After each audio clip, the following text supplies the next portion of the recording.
வருடங்களாவது இந்த ஆலயம் கட்டி இப்பதான் நமக்கு முழு இரவு வச்சிருக்க ஏசப்பா கொடுத்த திருவையாக கோடி சோத்திரம். ஏசப்பா எவ்வளோ நன்மை நமக்கு செய்து கொண்டே இருக்கிறாரு. இன்றைக்கு யாரும் எவ்வளோ கிருபையா அந்த செவத்தை கொடுத்துருக்கிறாரு.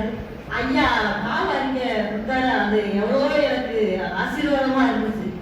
எனக்கு அந்த ஜெபம் அவ்வளோ எனக்கு எவ்வளோ நன்மையா இருந்துச்சு. இன்னைக்கு அப்போ எனக்கு எவ்வளோ சந்தோஷமா இருந்துச்சு இன்னைக்கு இந்த ஜெபம்.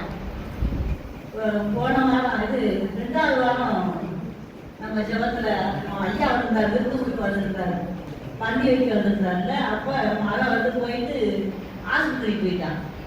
போயிட்டு வந்து 12 மணிக்கு மேலே வண்டி உடஞ்சிருச்சு. அந்த முன்னாடி இருக்கிற அந்த பைக்கு இருக்குல்ல அது உடஞ்சிருச்சு.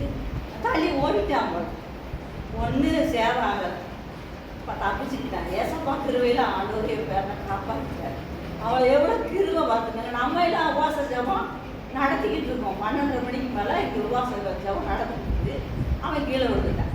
ஏசப்பா உயிரை காப்பாற்றி கொடுத்துட்டாரு. அவ்வளோ ஒரு பெரிய கிருவை. தேவன் உயிரை காப்பாற்றி கொடுத்ததுக்காக கோடி ஸ்தோத்திரம். இயேசுவாவுக்கு நன்றி செலுத்துகிறேன். இயேசு நாமத்தால் ஆமென்.